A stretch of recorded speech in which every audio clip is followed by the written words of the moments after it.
Apple has just unveiled the 2018 iPad Pro, and we've got to admit that it's basically an iPad revolution in terms of how much has changed. In this video, we'll explain everything you need to know about it. Let's start with the elephant in the room, the physical changes. The new iPad Pros are completely redesigned, with flat edges all around and a new rounded edge-to-edge Liquid Retina Pro Motion display with equally thin bezels all around. For the first time in an iPad, the home button is gone and it now supports Face ID without having a notch in the display, and it works in both portrait and landscape modes. Now that's something you can't currently get on an iPhone. That also means that you get the same Animoji, Memoji, and portrait selfie features as well. Not only that, but the iPad Pros get the same cameras as the iPhone XR, featuring Smart HDR, 4K video recording at 60 frames per second on the rear, and 1080p at 60 on the front. The only thing it's lacking is optical image stabilization. The 2018 iPad Pro comes in two sizes, 11 inches and 12.9 inches. The 11-inch model's chassis is the same size as last year's 10.5-inch iPad Pro. The extra display size comes from thinner bezels.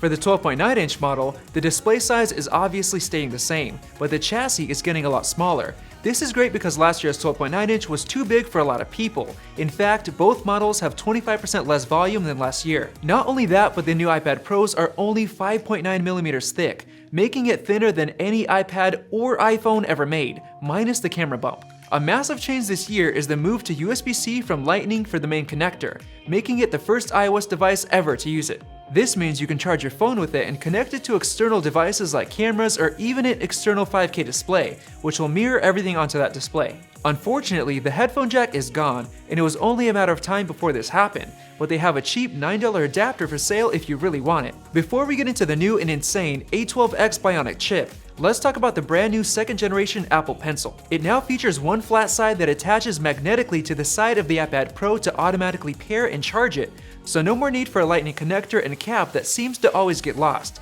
and you can charge both your iPad and your Apple Pencil at the same time. And that's not the only thing that attaches magnetically. The iPad Pro features 102 magnets inside the chassis, allowing the new Smart Keyboard Folio to attach magnetically and cover both the front and the back of the iPad Pro. Back to the Apple Pencil, you can now double tap on it to do things like change tools, brushes, or switch to the eraser. Compatibility-wise, the new iPad Pros require the new Apple Pencil, which also won't work with the old iPad Pros. The new one is priced at $129, and you can actually get it engraved for free if you order online. This year, Apple decided to skip the A11X chip and go straight for the A12X Bionic chip, and I couldn't be happier that they did this, considering the A12 and the new iPhones has only been out for a little over a month. Just like the A12, the A12X gets the new 8-core neural engine, which is a first for the iPad. This will be huge for augmented reality. The new iPad Pros are packing a new 8-core processor with 4 performance cores and 4 efficiency cores. Apple claimed that we should see a 35% improvement in single-core speeds and a 90% overall speed improvement, making it faster than 92% of all portable PC processors. And to be completely honest, I was not expecting that big of a difference, and we'll be testing it as soon as we get it in, so make sure to subscribe now. There's also a new 7-core GPU that Apple said should get twice the performance compared to the 12-core GPU in last year's iPad Pro. Even with all those performance improvements, battery life is staying the same. And there's still no word on how much RAM it'll be packing, but we're sure it'll have at least 4 GB. Thanks to all that extra power, there are now professional desktop apps like AutoCAD and Photoshop coming to the new iPad Pro.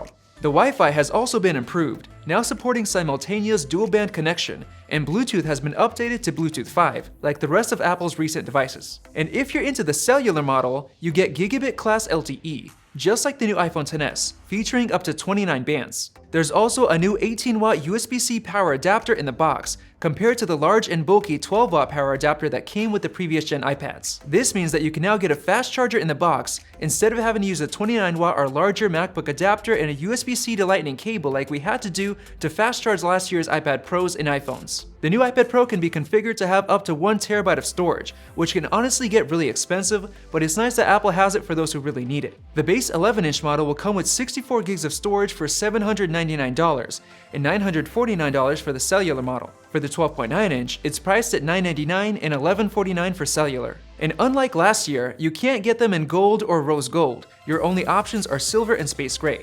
And I for one think the space gray model looks really clean. We'll be getting our hands on the new iPad Pro as soon as it's released, so make sure to subscribe so you don't miss out on our comparison videos and reviews. If you enjoyed this video, like it and hit that subscribe button. Also, check out our price guide, which makes it extremely easy to find the best deals on Apple products, updated daily.